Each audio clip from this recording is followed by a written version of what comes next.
And the chest is lifted, the shoulder blades down the back.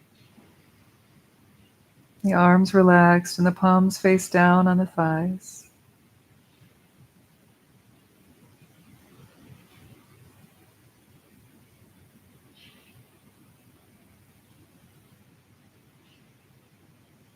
The chin draws gently towards the center of the throat.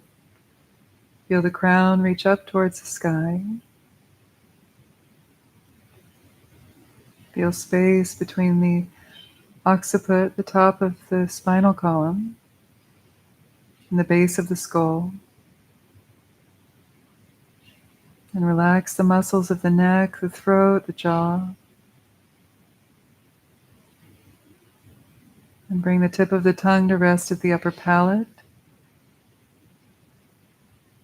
the root of the top front teeth. And soften the root of the tongue down towards the heart.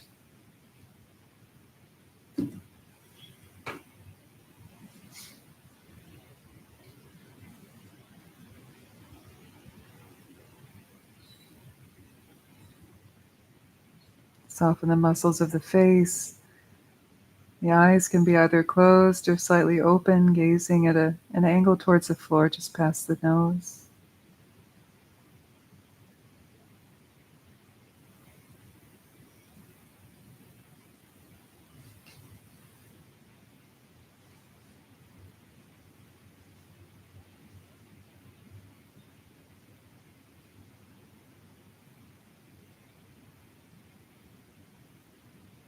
And resting in mindfulness.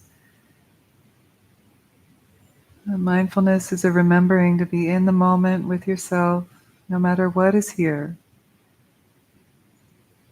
Noticing the tendency of the mind to control, to prefer some things, push away others.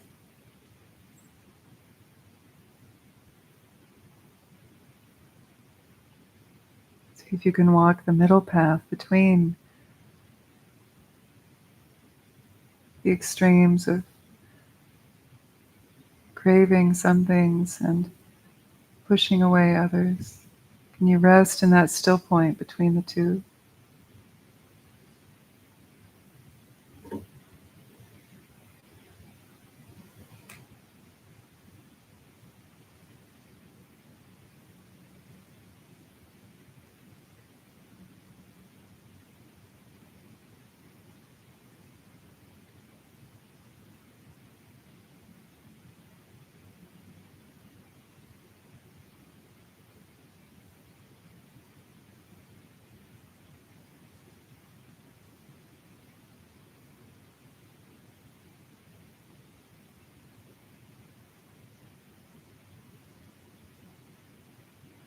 This mindfulness can feel like a warm blanket that envelops you and all of your experience.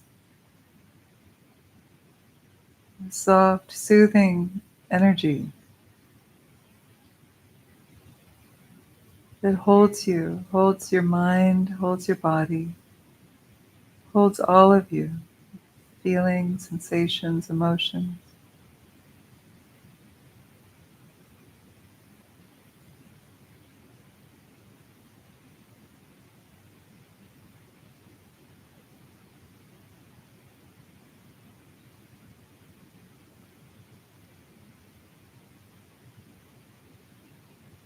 Feel the breath descending through the nose or mouth, filling the lungs, the belly rising and falling with the breath. Let that be your anchor.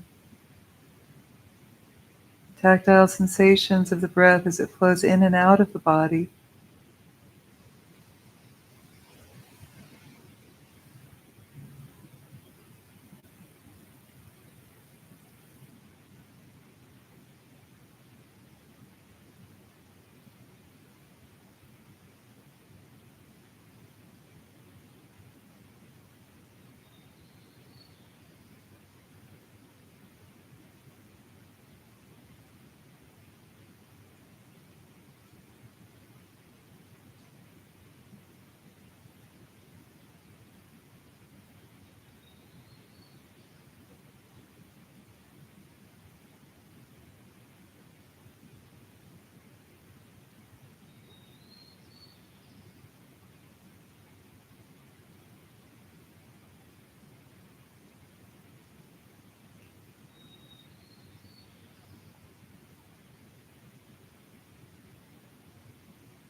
Buddha taught we cycle through suffering because of our thirst, our craving for pleasure and avoiding displeasure. Another way of understanding that is grasping. The mind that grasps is a doing mind. When we're free of grasping, we're being mind. We can be a human being. Soon as the grasping and the chain of delusion begins, then we're a human doing. And you let yourself just be. Release any grasping or constriction as soon as you notice it arise. Thoughts, reactions to the thoughts. The thoughts aren't the problem. It's the grasping. It begins the chain of delusion. Just rest your mind at ease in its own place.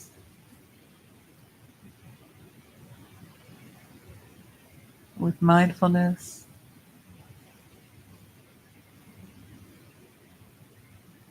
Release into presence. Unravel and let go.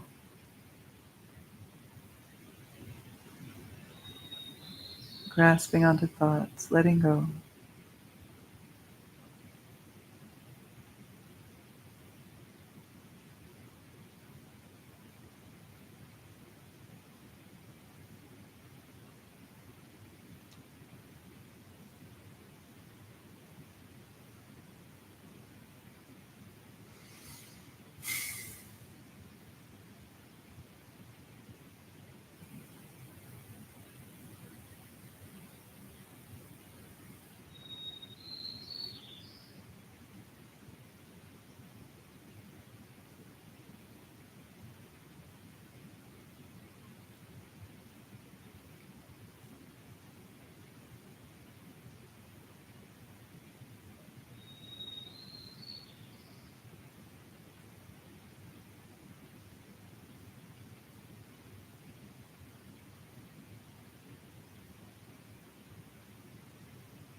Amidst the mindfulness from time to time, add a little bit of introspection, checking in on yourself. You drifted off into distraction. Are you sinking into dullness?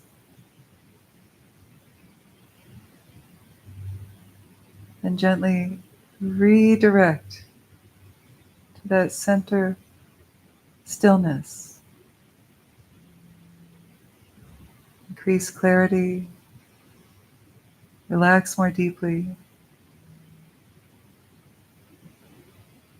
and recommit to being mindfully present in the moment, free of grasping, free of distraction. Allow the mind to settle in its natural state like a pond that's left alone. The water becomes clear. The soot drifts to the bottom. Just let yourself be.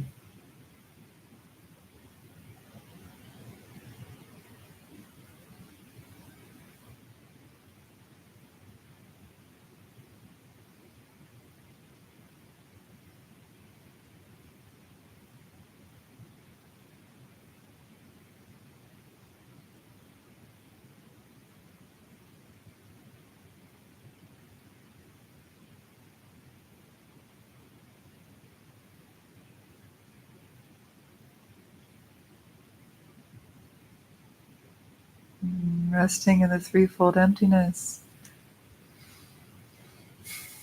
not reifying you as a self, not reifying thoughts as they arise, just let them flow, not reifying the awareness that connects the subject with the object.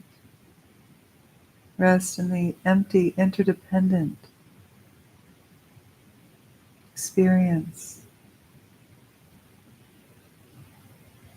loose and free, unbound, unbind your mind.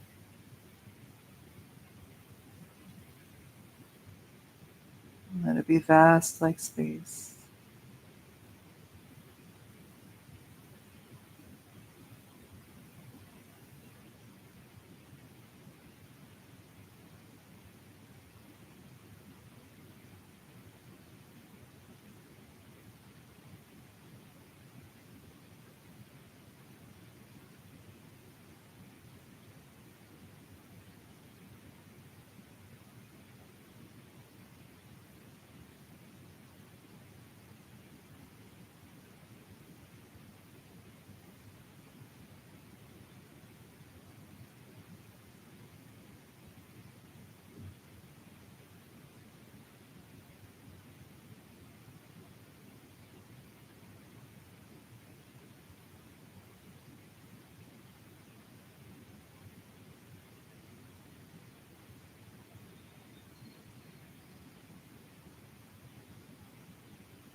Your only job is to not wander. Let the mind rest as it is in its own place. Limpid, clear, spacious like the sky.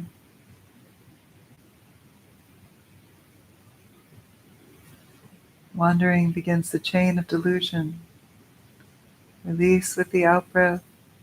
Return back this moment with the breath. Walking the middle path between attachment and aversion, preferring one thing, avoiding another. In this approach of natural liberation, thoughts are not the problem. They bubble up, it's natural. It's the grasping that we release, and we let the mind rest in its own radiance.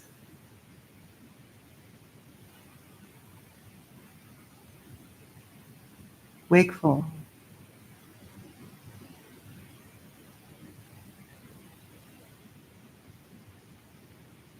unobstructed,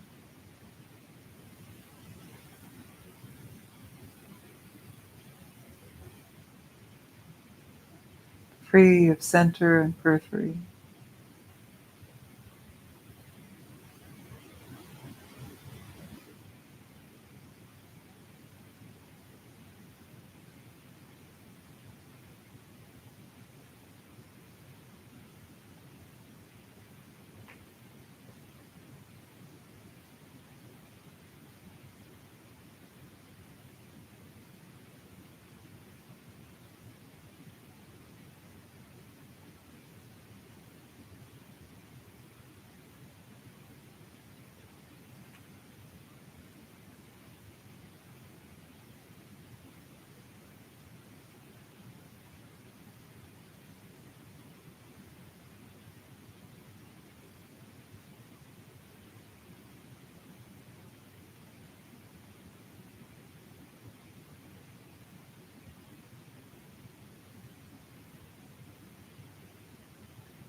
Now shifting into compassion practice from this space, infinite possibilities.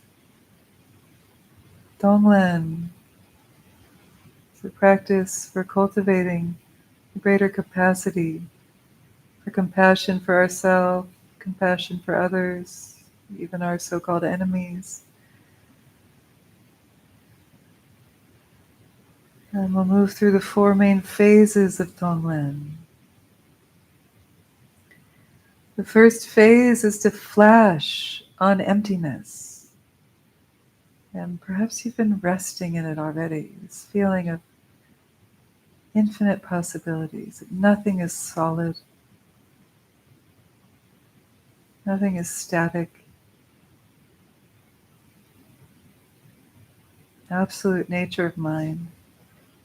It's empty, luminous awareness. This first step is to flash on emptiness, not reify any appearance. And then the second step is to work with texture with the breath. So all we're doing now in this second step is breathing in like a smoky, dark vapor, and we're breathing out a clear, cool breeze. So we're practicing with the in-breath and the out-breath. We're breathing in like smoke and breathing out a clearing, healing, cool breeze. We're practicing this capacity to breathe in what we would normally push away and breathe out what we would normally keep for ourselves. It's generosity, it's compassion in the making. Breathing in, you feel it like a warm, smoky vapor. Breathing in directly through the nose like a vacuum cleaner, they say. Breathing in through the nose into the heart where there's this orb of light. And breathing out a cool, clear breeze. And imagine breathing in through the nose, that vapor, and breathing out this cool, clearing luminosity through the nose. Or you can imagine that when you breathe in, you're breathing in all 360 degrees directly into this orb of golden light at your heart. And then breathing out full 360 degrees, the cool breeze. So whatever feels best to you, both are good. So breathing in and breathing out, working with texture.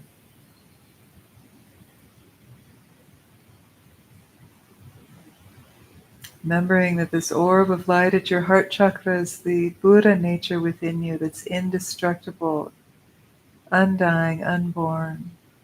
Nothing can harm it. We can breathe in and breathe out from this space.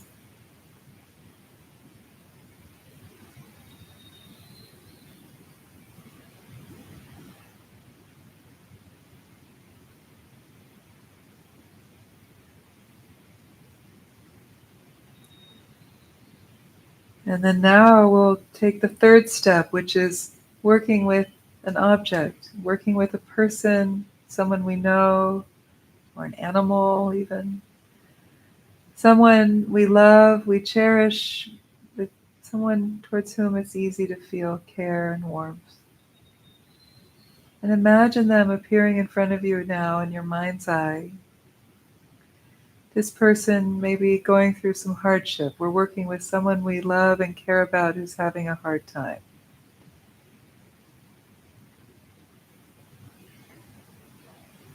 So just pick one person and see them as clearly as you can. Perhaps remembering how they looked the last time you saw them. And then imagine that whatever hardship, any suffering that they might be going through is manifesting as this dark vapor around them or even within them. And recognizing that they too, like you, wish to be free of suffering, and there's a heartfelt pull within you to help relieve their suffering in some way. And through prayer and visualization, breathing, we're going to work with that. And so with your next inhalation, imagine that you're drawing in their suffering in the form of this dark, smoky vapor directly into your heart, where it evaporates. And you breathe out whatever the remedy feels like to you, whatever peace or resolution, healing they might need. You offer it with the out-breath, breathing in their suffering, transforming it at that orb of light at your heart, and breathing out the remedy, whatever that might be, intuitively offer it to them. Really a heartfelt prayer. Breathing in, may I help relieve your suffering. Breathing out, may you have happiness, liberation. They wish that for them. Feel that. Keep breathing like this. Stay present, mindful. Remembering you're not reifying yourself, you're not reifying the other or the action between the two. Anything is possible in this space. Breathing in and out. Release distraction. Stay with the meditation.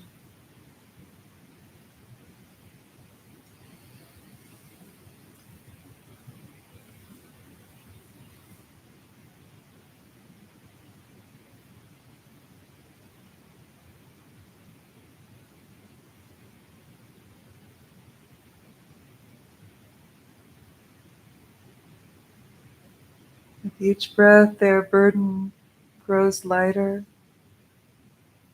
The smoke around them begins to thin, dissipate. Really be specific here.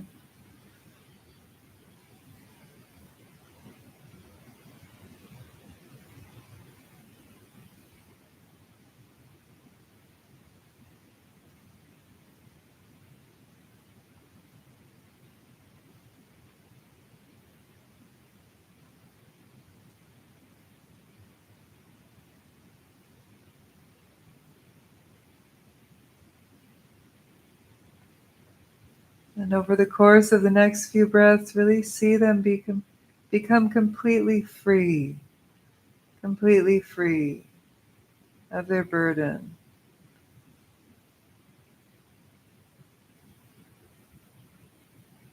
What would that look like?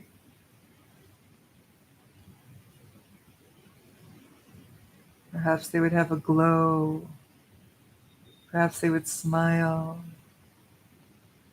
Maybe they would stand up straight, be tall and proud and joyful.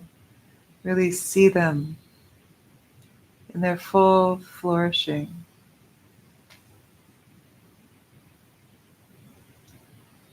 May it be so.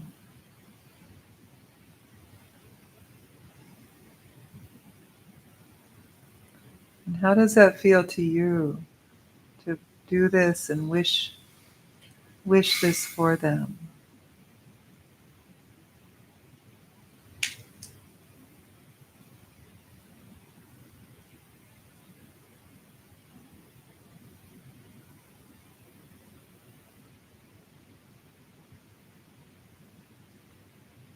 And then dissolving that visualization. And now we'll move on to another object, someone towards whom you feel irritation or challenge by.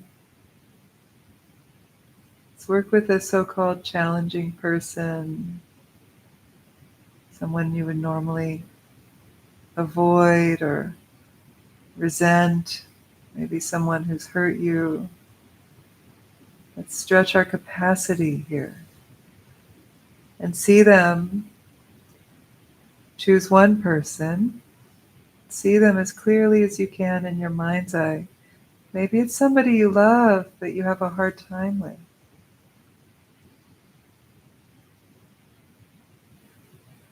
And see them in front of you, perhaps remembering how they looked the last time you saw them. Imagine that whatever suffering they're going through is like a dark cloud around them. And you recognize that just like you, they wish to be free of suffering. They may be confused about how to go about doing that. Feel compassion for whatever it is that causes them to suffer. And feel this wish, may I help in some way to relieve their suffering. Without any attachment to the outcome, we engage in Tonglen, sending and receiving the breath. With your next inhalation, draw in the smoky vapor into that orb of light, bodhicitta at your heart. And breathe out a cool healing breeze. What is the remedy? Offer it to them freely. Inhale. You're willing to draw their suffering in where you can transform it at your heart. Breathe out, offering may you be well, may you be free from suffering. And continue like this with the rhythm of the breath.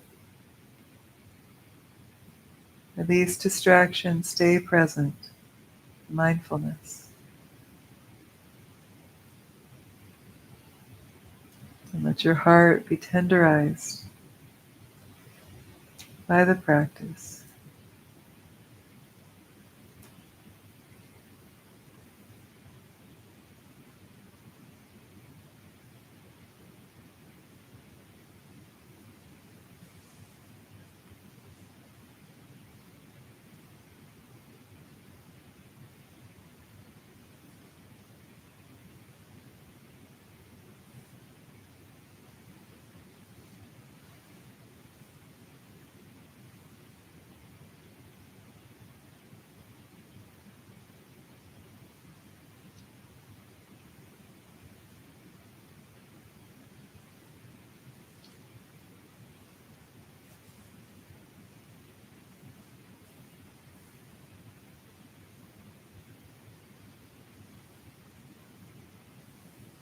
See that suffering dissipate, that cloud begin to thin with each breath.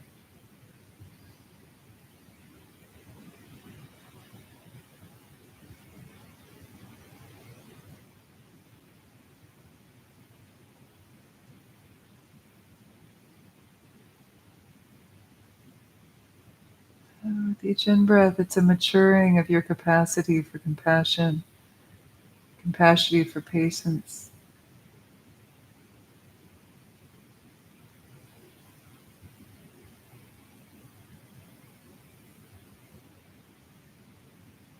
With each out-breath, you're releasing any resistance you have to their well-being.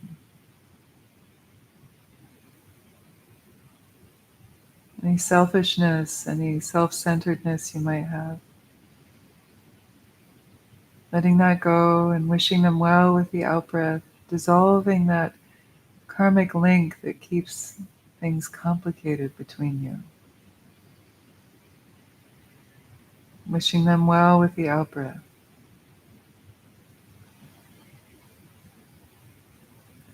Knowing that in this space of prayer it's safe and anything is possible.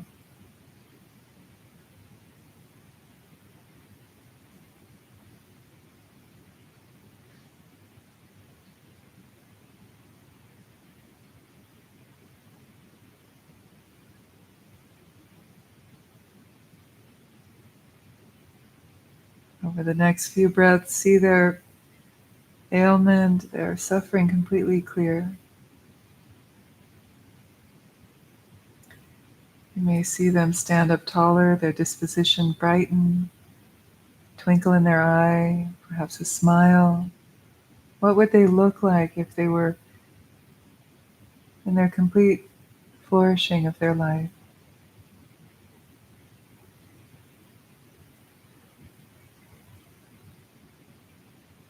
May it be so.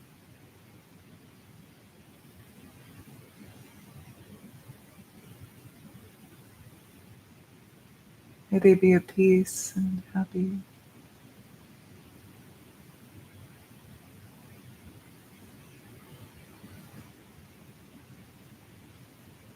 Dissolving that.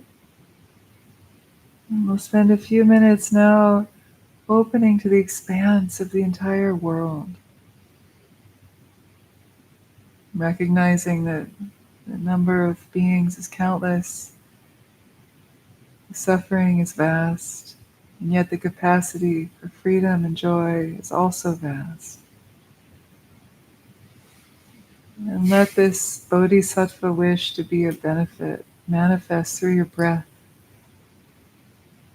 breathing in the suffering of the world. Could you dare to try? Breathe it into the orb of light at your heart, and then breathe out this cosmic wind of well-being, clearing negativity, suffering, and violence, like a wind, clearing the pollution, the cloud. May all beings be free from suffering as the in-breath. May all beings be well and happy as the out-breath. May all beings be free from suffering as the in-breath. May all beings be well and happy as the out-breath. Make it your own here. A few more breaths. Really feeling this clearing and joy dawning. These beings waking up to their true nature. Joy, happiness, liberation. The earth, the elements balanced.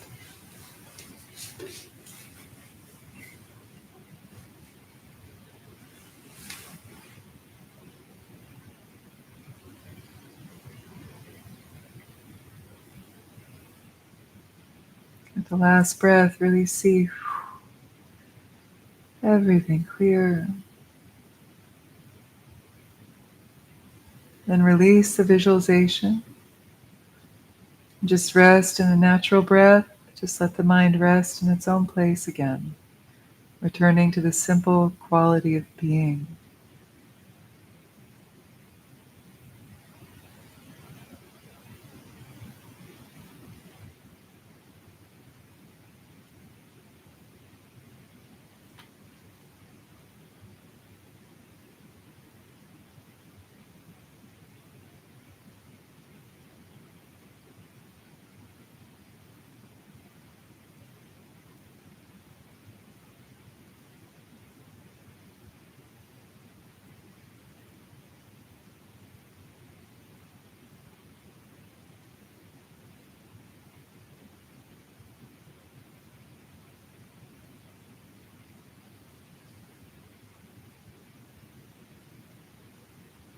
We'll close by dedicating the merit of this session, feeling it be infinite.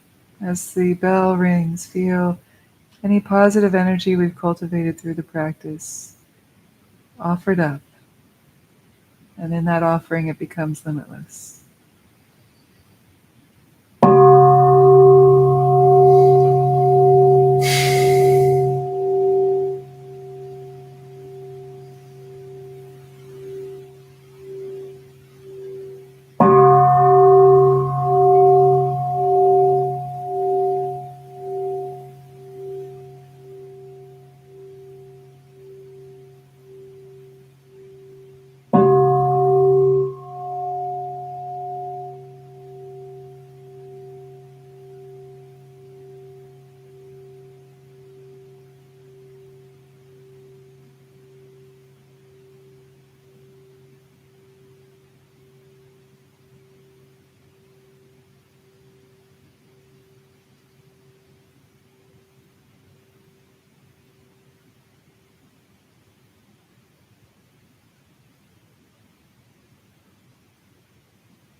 We'll come back.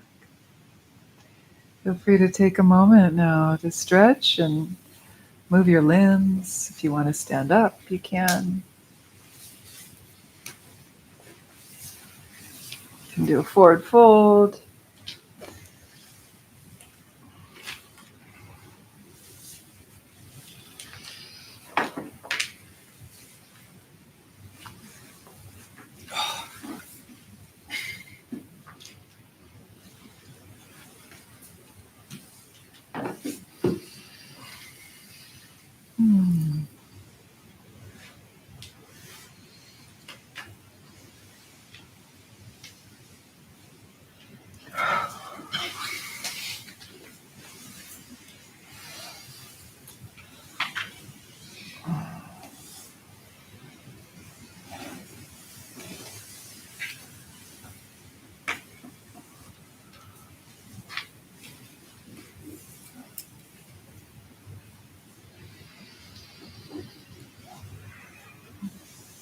So tonight we're going to touch on the next instruction for the mind training, but I thought it would be good to go back and do a little kind of orientation because it's been a while and a lot of you didn't come in the beginning, right? It's a drop-in class.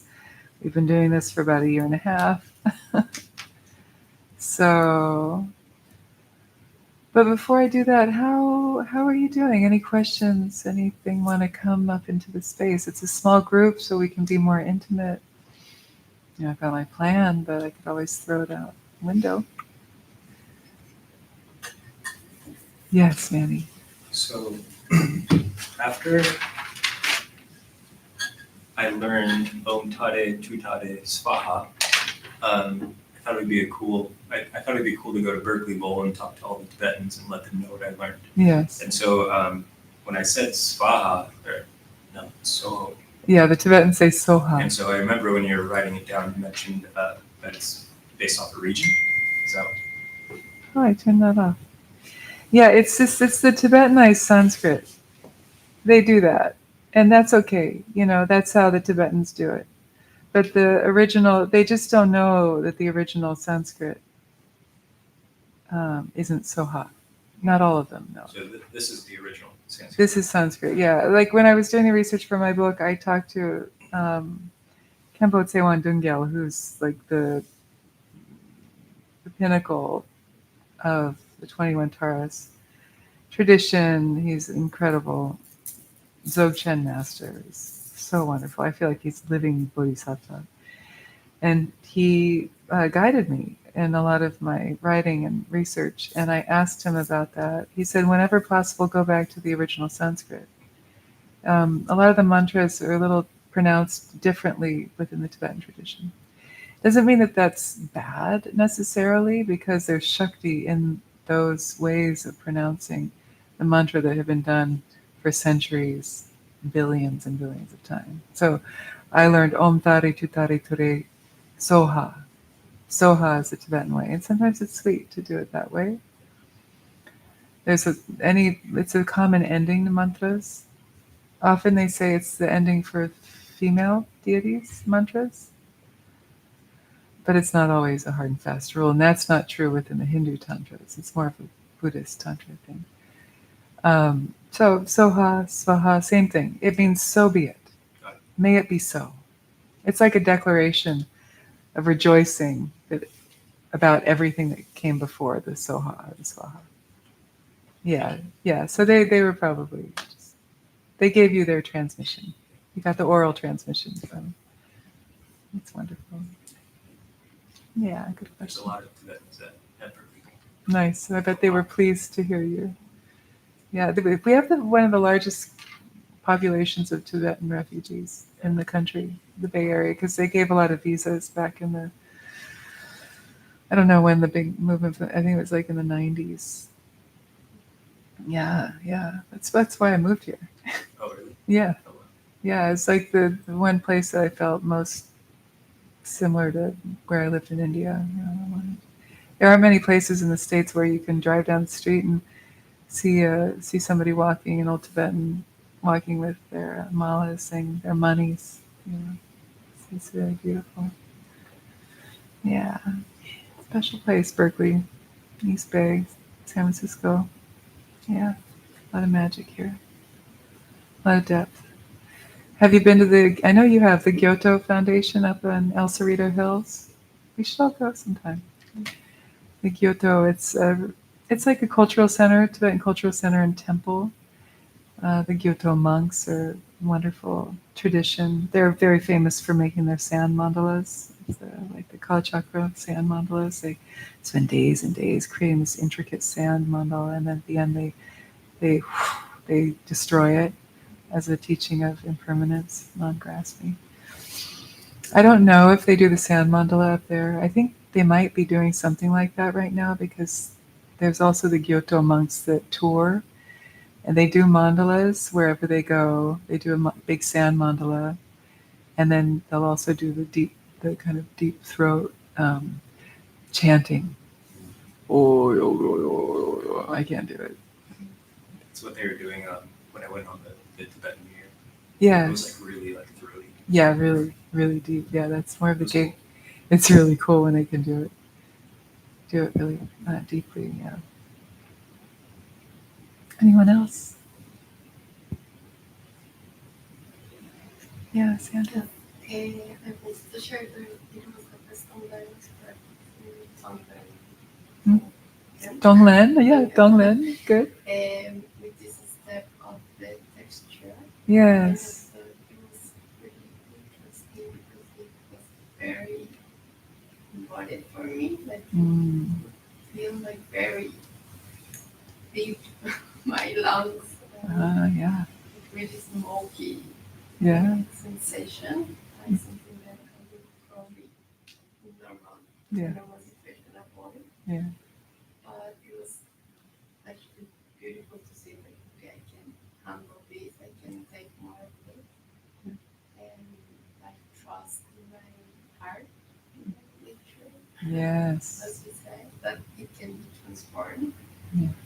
And it's like very beautiful to do it first with these sensations, like all of these intense sensations. I think it allowed me to go deeper in the second part of the part. Yeah. Yes. Yes. With the people. Yeah.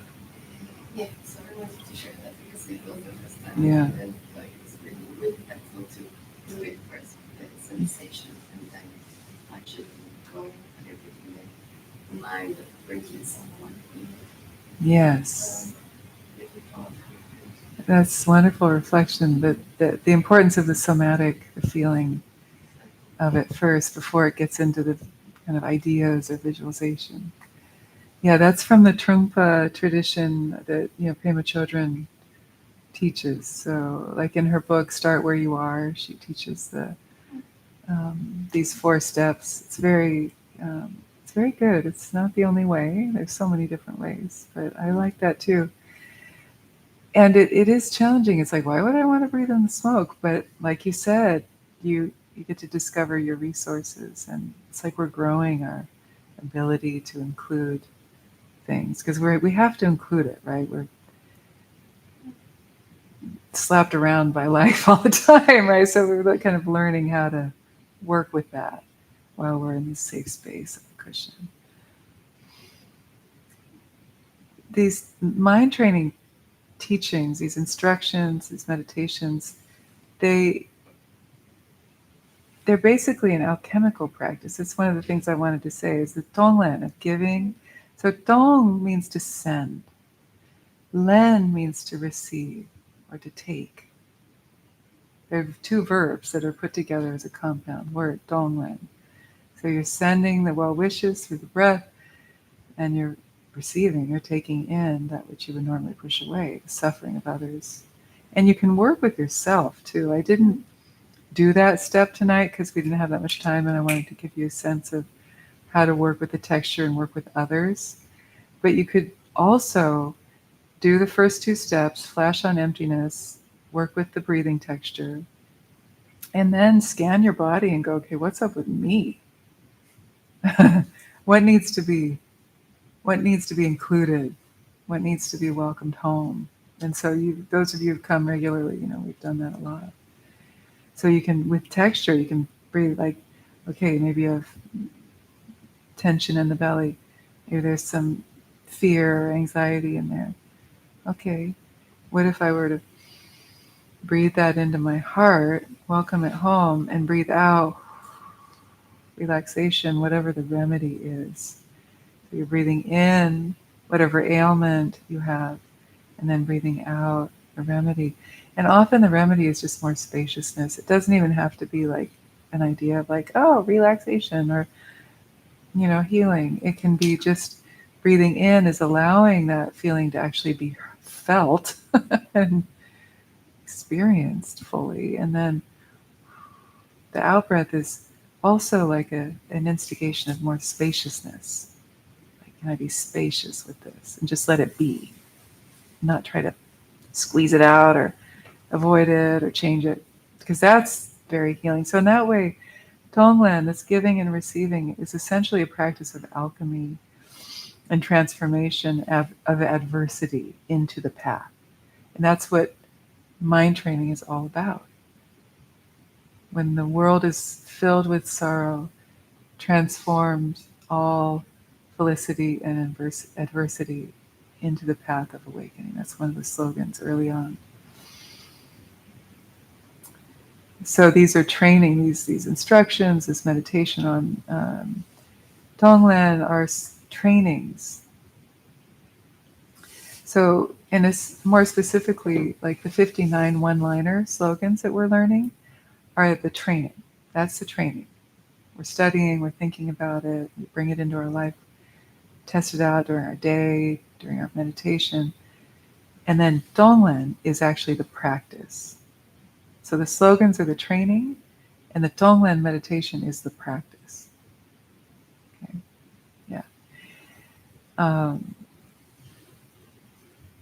And these teachings were made for times of adversity. They're made for our time. Yeah, I mean, they came from India and Sumatra, actually, via Atisha. Atisha went from India, found his teacher, Serlingpa, studied these teachings on compassion, took them back home to India, and then eventually went up to Tibet. He took these teachings to Tibet. So adversity is everywhere, right? And so these particular teachings are made for times of adversity, uncertainty, and also pain. Whether it's our pain, our adversity, or others. And so another thing that they emphasize a lot in Dharma in general, but also in these teachings of mind training, Lojong, is having what's called tsundru in Tibetan, or virya in Sanskrit. Virya means strength, but really what it is enthusiastic effort to really apply ourselves with enthusiasm. Remember last week we were talking about have enthusiasm towards practice, not towards all the other myriad distractions. You know? It's easy to get hypnotized by everything out there. But we have this precious human life. Apply yourself with enthusiasm. And if you're feeling dull or lackluster with your practice, change it up. Find something that piques your interest again. There's no shortage of techniques. Mantra, maybe it's mantra. Maybe it's just sky gazing. Maybe it's walking meditation. Maybe it's dancing meditation. So, I wanted to go back to the first slogan because it's really important, and it's like the bedrock of basically all mind training, which is first train in the preliminaries, it says. First slogan, first instruction. Number 1. So, first train in the preliminaries. It's always good to go back to the beginning. You know, we're almost at the end, right? We're 53. There's 59 slogans, but I feel this pull to go back to the beginning. And it's so sweet in a way. Go back to the starting point again and again and again, they say. So we can reconnect to ourselves, to our purpose over and over again, our initial inspiration. And the preliminaries, what are they? They are called the 4 thoughts that turn the mind towards the Dharma. Sometimes called the 4 revolutions. It's like turning the mind that's normally fixated out there for getting its pleasure and satisfactions, but turn that mind back and cultivate a good heart, cultivate concentration, cultivate mindfulness, introspection. And so there are 4 of these ideas or thoughts. It's called the Lodok Namji. These are 4 contemplations that help to turn our mind away from samsara and towards our practice, and hopefully lead us to nirvana, if we have tsundru, enthusiastic effort.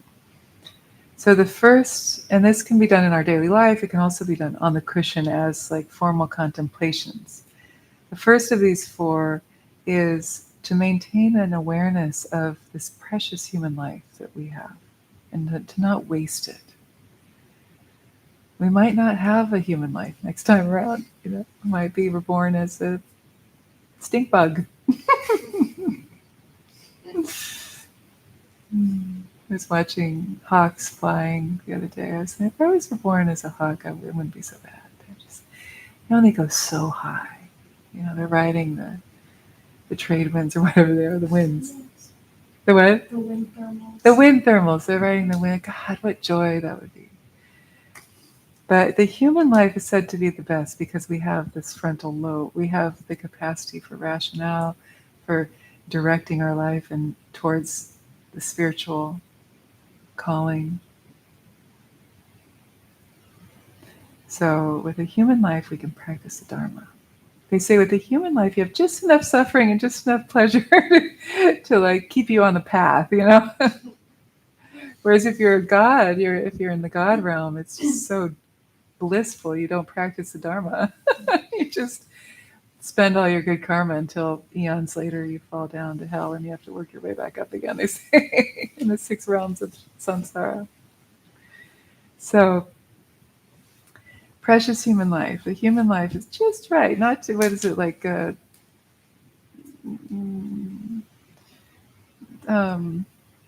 not too hot, not too cold. What's the Goldilocks, like Goldilocks. Not too hot, not too cold. This human life. Just enough suffering, just enough pleasure to keep us sort of hungry for nirvana. Okay, then the second one is be aware of the reality that we won't live forever.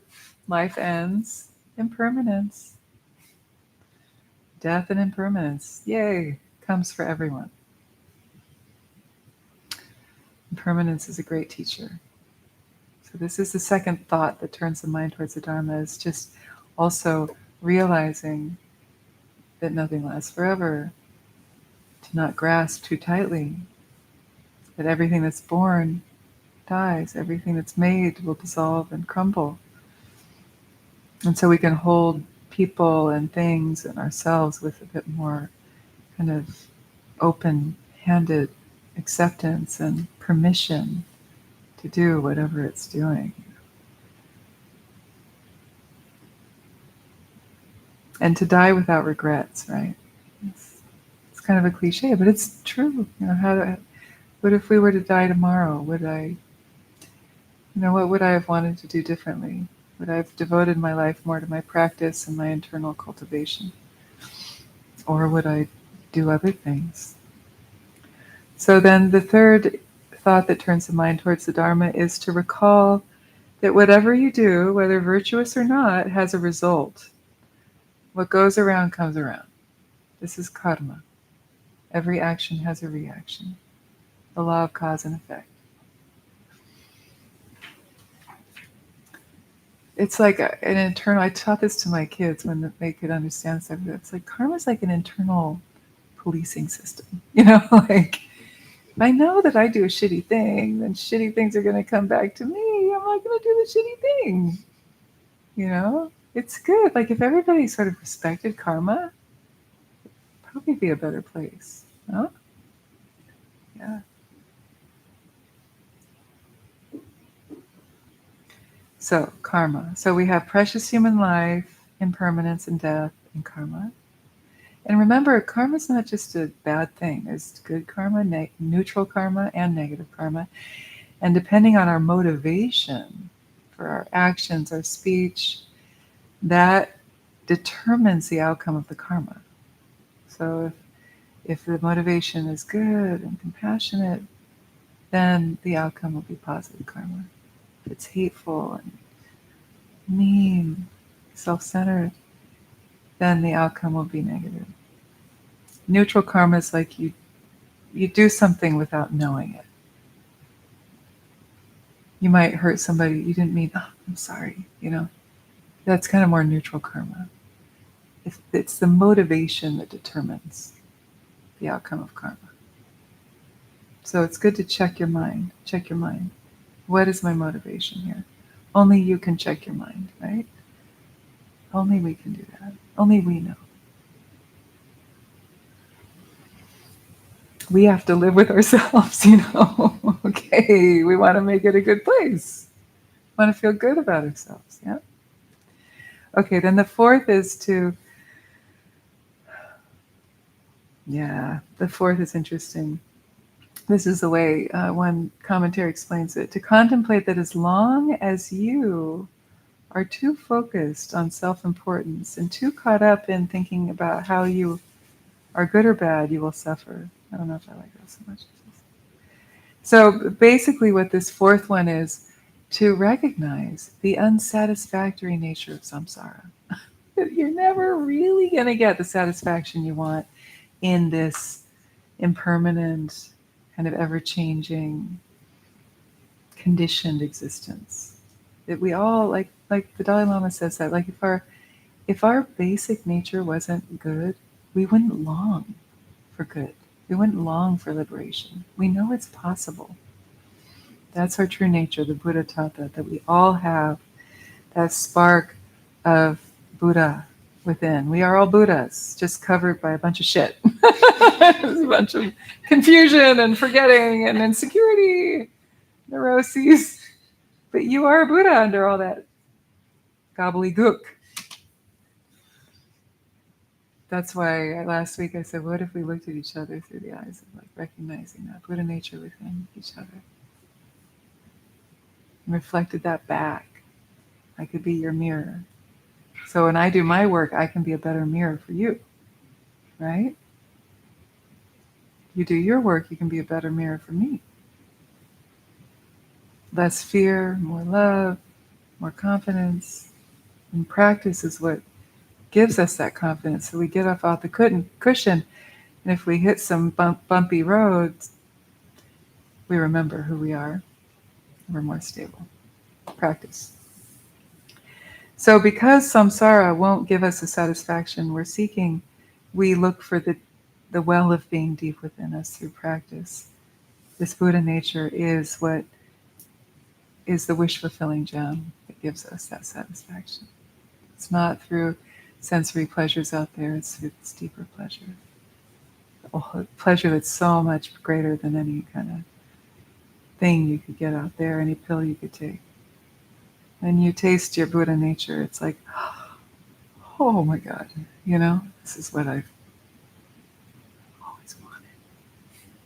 And I knew it. It's like coming home to something familiar that you might not have even met in this life, but you've met it in a past life, Yeah. No one can take that away from you, but you've got to do the tsundru, the enthusiastic effort. You got to do the effort, the purification, the dedicating of merit, positive fill up your gas tank with good energy, good momentum. But then you've also got to know when to not effort anymore and just let go of everything. Because you're already perfect just as you are. Yeah. So those are the four thoughts that turn the mind. And then the slogan for tonight, it's so simple. Don't vacillate. That's number 53. Don't vacillate. Stay the course. And it's easy to vacillate. It's number 53. Don't vacillate. It's easy to vacillate because we have like spiritual materialism. We have so many different, even at the Alembic, it's dizzying. We have so many cool things we could do here. Oh, sometimes we're excited about something. Sometimes we're not so excited. So we might go to different teachers, am I this, am I that? What am I? Who's this? What, it's good to test things out for a while. But then when you find something that is a yes for you, then dive fully into it and commit to it and practice it regularly. You don't strike water by digging a bunch of shallow wells. You got to dig a deep well, and then you'll get the water. But only you know what that is for you, and it doesn't mean it's forever. It might be a year, it might be 3 years, it might be 10 years of your life that you devote to something. But dig that deep well, dig it. Fasten your seatbelt. It's not always going to be fun, but stay. So give yourself time to kind of play the field and then make the commitment, when you're ready. Okay, so don't vacillate. Stick with it. For me, it's Dharma. I knew it. It took me a while to get there, but in my early 20s, I had suffered enough. I was like, get me out of here. Nirvana or bust, like, damn. And then I've never looked back, Doesn't mean that's true for you, but maybe it is. Okay, so that concludes teaching for tonight. Any comment, question before we close?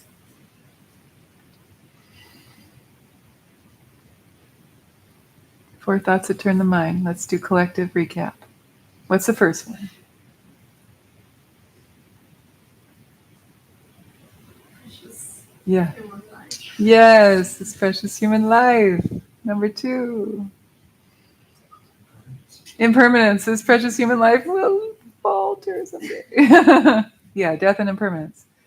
Number 3. Karma. Cause and effect. Number 4. Don't say it. Go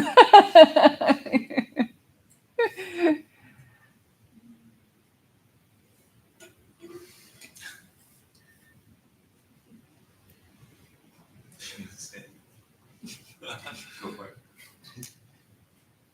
Give you a couple more seconds. You know it? Yeah. It's a long one, but I would say it's how unsatisfactory it is. That's right. That's right. I like to say the unsatisfactory nature of samsara, because it's conditioned existence. So as long as it's conditioned, it's going to crumble, right? As long as it's created, it's going to dissolve. Say the Buddha nature is undying, unborn, undying. Yes, my dear. What's your name? My name is Ben. Ben. Hi, Ben. So, what do you think about satisfaction? Are we setting the goal too high? If I'm get the message that I'm supposed to feel satisfied, but I never do, Right. should I lower my No, it's not about expectation? lowering. It's about lowering your expectation with samsara, meaning like everything that we consume, or even relationships. You might have the love of your life, but if you don't find your inner wellspring, they can't be the ultimate source of satisfaction for you. So it's about redirecting that goal. So don't lower your goal. Just redirect where you're putting your attention. Put your attention on the path, the practice, because that's where the satisfaction lies. That deep satisfaction. It's like your soul's longing. That longing to return home.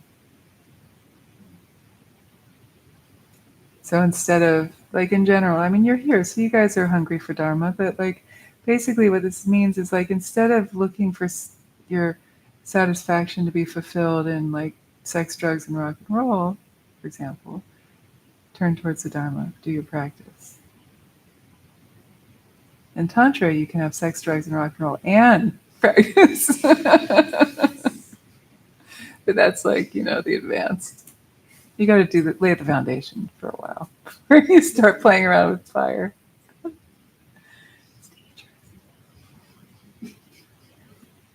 Does that make sense? It's fun, but it's dangerous.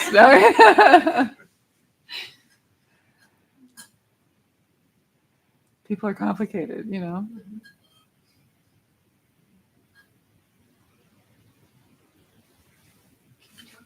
You talked about kind of,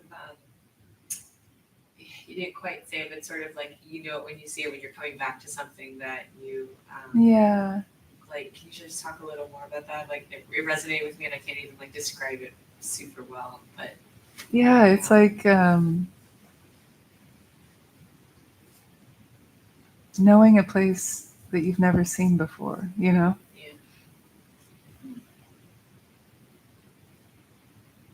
Yeah.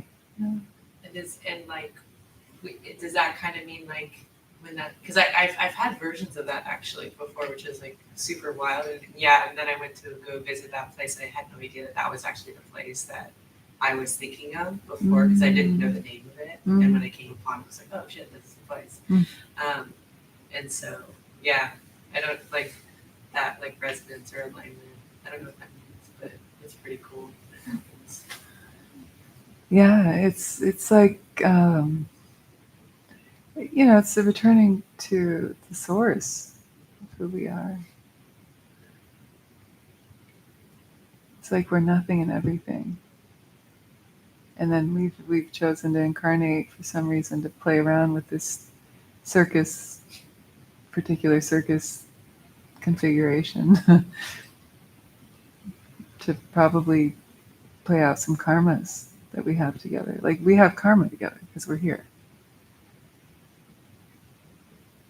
I love this notion of the Renana Bandhana. I've talked about this before. Renana Bandhana. It's just fun to say. You want to try? Renana Bandhana. Renana Bandhana is the karmic bonds. It's not so easy. Renana Bandhana. The karmic bond. Bandha. Bandha is binding. Renana Bandhana are the karmic bonds. Binds we have through lifetimes with people. Sometimes we'll just bump up and that's it. That fulfills that Renana Bandhana because we don't have a lot of karmic bond. But other people, you sort of bubble, you're like, whoa, hey, there's something here. What is this? And that can be, of course, your partners, but it can also be children, family. And there's something to be played out there. So I often ask myself, what are the karmas being played out here? And then sometimes the Renana Bandhanas are fulfilled, and then it's time to go on your way. No need to cling, overstay. Some are stronger, some are weaker. So, we're bumping up against each other. We're engaging in the Dharma. We've probably sat under trees in the Upanishadic times. And, maybe you were teaching and I was your student. Maybe you were teaching, I was your student. Now I get to do the labor. Like with children, you're repaying the karmic debt, especially the mamas who have to grow these critters. We're repaying. We're repaying by giving them life. Yeah.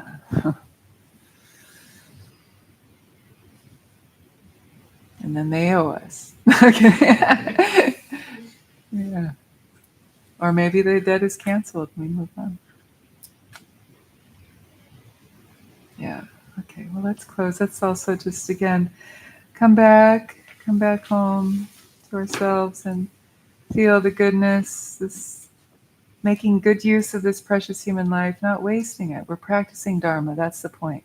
Don't waste this precious human life. Practice any kind of Dharma, whatever truth, whatever gift, whatever beauty. Just center it in your life.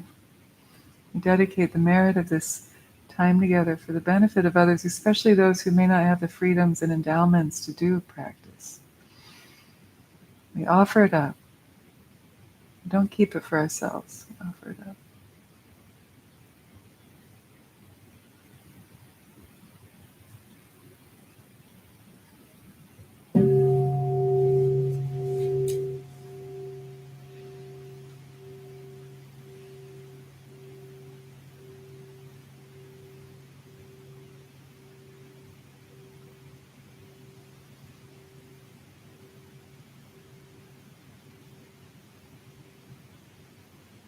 Thank you, everybody. Have a good night. It's nice fulfilling our Renana Bandhana for the night. You're welcome. Enjoy some tea if you like. Make a new friend. Say hello. Or goodbye.